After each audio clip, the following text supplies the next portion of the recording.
des jeunes également, mais c'est à la portée de tous les publics.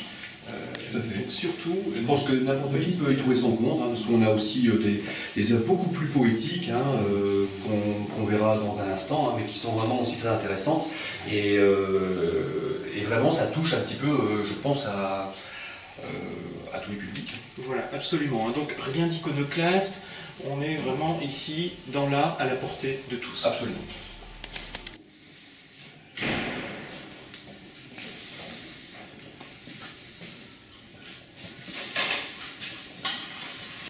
Ok. D'accord, donc les clos, les photos.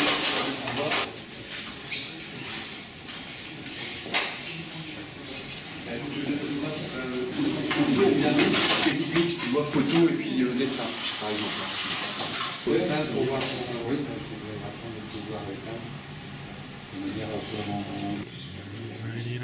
Si, il y a une photo, c'est ça. Je laisse dans l'imaginaire des tableaux anciens qu'il a retravaillé à sa façon. D'accord. Oui, je me souviens, j'avais lu le texte. Pascal Olédiac, donc tu es le commissaire d'exposition, mais aussi bien évidemment le conseiller culturel pour la ville de Ronc. Absolument. Voilà. Alors c'est intéressant aujourd'hui parce qu'on va découvrir l'extension de l'Artothèque qui a été créée en septembre 2011. Tout à fait.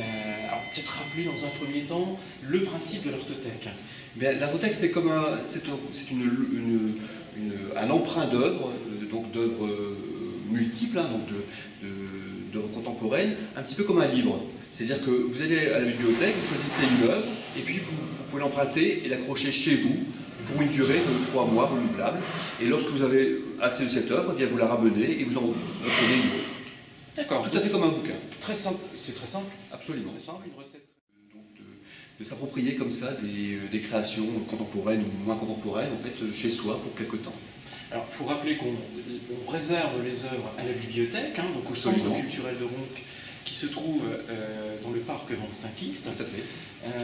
Il y a un coût pour la cotisation. Oui, qui est dérisoire. C'est un coût à l'année qui est de 19 €, voilà. pour les Roncois et les Tourquenois. Voilà, 19 € pour des œuvres d'art, c'est vraiment pas cher. Tout à fait. Rien à voir avec le musée. Des nouvelles œuvres qui voilà. Enrichissent le fond déjà en place. Voilà, nous avons depuis septembre 2011 60 œuvres qui sont des œuvres plutôt des multiples traditionnels, on va dire des multiples styles, lithographie, sérigraphie. Et là donc on a une deuxième série donc de 60 œuvres à nouveau, donc ça porte comme ça l'Artothèque à 120 œuvres. Donc là un petit peu différente parce qu'on a aussi de la photo, on va avoir du numérique, on va avoir ce qu'on appelle des monotypes, donc des œuvres uniques. Donc c'est un petit peu différent de la première série de l'Artothèque. Alors, je te propose qu'on découvre justement cette seconde série. Oui. On va commencer ici avec, juste derrière toi, des œuvres qu'on peut qualifier de photographiques. Voilà, ce sont des œuvres qui sont donc, des nouveautés de l'Artothèque, ce sont des œuvres donc des photos, ou des techniques mixtes qui qui se basent sur des photos. Donc par exemple comme ici, on a donc des montages de photos, Big Bang par exemple. Ici, on a une œuvre, par exemple, de Tony Soulier, où il a repris la technique un petit peu de Warhol. C'est une photo qui est ensuite teintée, on va dire. Photo-dessin, par exemple. Oui. Comme ici, on en a également ici. Donc là, ce sont des diptyques, ce sont en général des œuvres qui vont par paire, qui sont des œuvres qui sont associées l'une avec l'autre. Voilà, avec des effets toujours surprenants.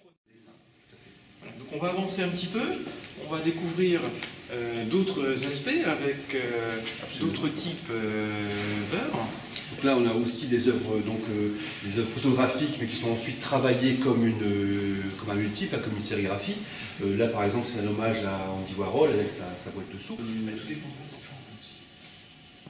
Est-ce que ce sont sont plutôt des grands formats quand même. Enfin moyens.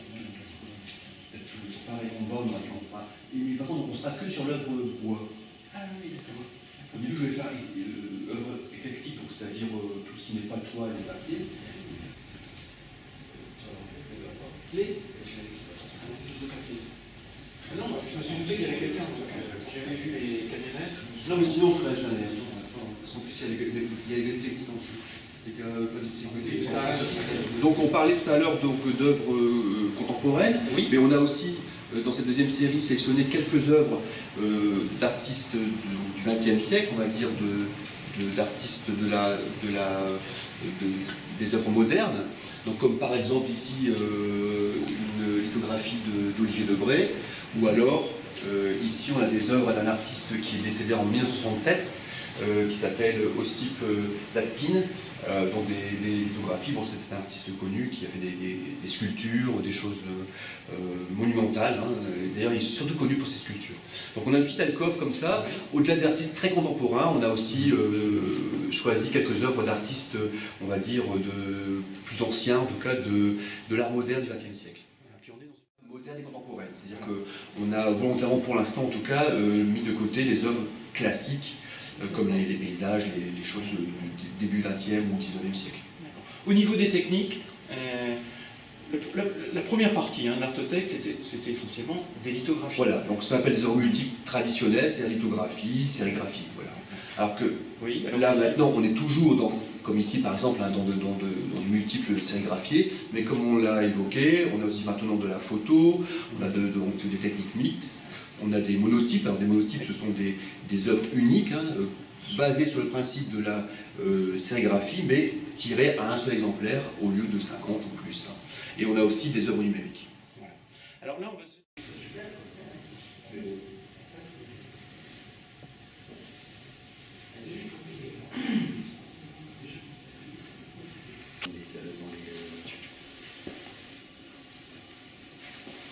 C'est une œuvre de Watanabe. C'est parti. Nous voici donc dans cette partie de l'exposition d'œuvres, on va dire plus particulièrement réservée à la jeunesse. Oui, c'est un peu la nouveauté en fait de cette deuxième série, c'est qu'il y a une vingtaine d'œuvres réservées, en tout cas plus ciblées jeunesse. D'accord. Comme alors, oui. On voit juste derrière toi, hein, donc quelques œuvres de Diaré, dont l'Empapillonneur. C'est très singulier quand même. Hein. Ce sont des œuvres poétiques en fait, ce sont des petites œuvres vraiment issues de l'imaginaire de l'artiste, basées sur des contes, sur des légendes, sur le principe de la luciole, de la fée. Voilà, donc c'est vraiment joli au regard. Hein. Et là on est justement sur ce qu'on appelle des monotypes, hein. Ce sont donc des œuvres uniques qui n'existent qu'en un seul exemplaire. Hein. Un Playmobil, donc, qui était une œuvre de Le Salle, qui nous rappelle directement vraiment à notre enfance, aux jeux d'enfants, comme ici, toujours de Le Salle, par exemple la girafe ou le petit canard, avec lequel on a tous joué en étant tout petit. Ah oui, on a tous rêvé. Hein. On a tous rêvé d'une girafe, d'un petit canard. Ouais, absolument. Donc c'est vraiment et c'est presque une peinture naïve d'ailleurs. Hein. Tout à fait, oui. D'autres œuvres, là, bon, on est sur des paysages très bucoliques, avec des couleurs vives, des choses très agréables au regard, hein, donc vraiment qui peuvent très bien s'accrocher dans une chambre d'enfant. C'est vraiment très gai, très joli, et ça donne comme ça une touche de couleur vraiment. Donc là, on lance un appel aux familles, hein, surtout absolument, hein. Les mamans, venez. Si vous voulez changer la déco des chambres de vos enfants, c'est le moment où jamais là. Qu'il faut. Et toujours le même principe, hein, donc vous l'empruntez pour quelques mois, et puis lorsque votre enfant ou vous en avez assez, vous pouvez changer et recréer un nouveau décor.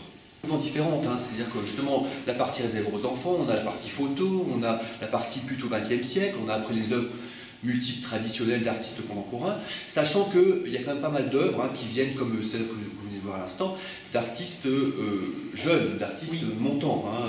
Il n'y a pas que des artistes, on va dire, cotés ou qui ont déjà pignon sur rue, on a aussi des artistes qui sont vraiment des artistes qui travaillent beaucoup, qui s'investissent beaucoup dans leur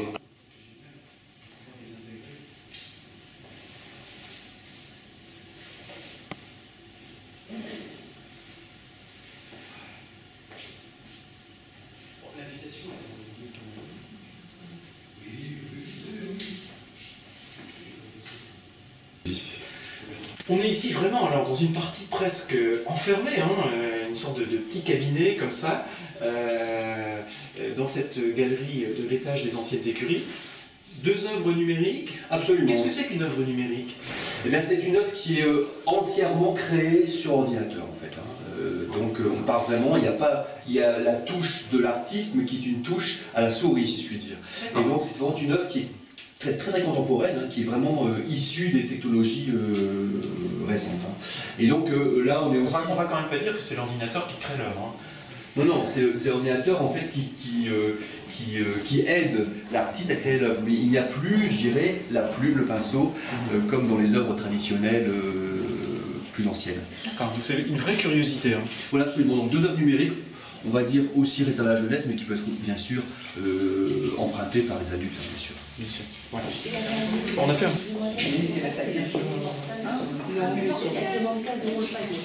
Non, je fais que les chemises et le reste aussi. Mais je vais à la même. J'ai pas été, j'étais occupé à autre chose. C'était bon. Il faut pas aller trop vite.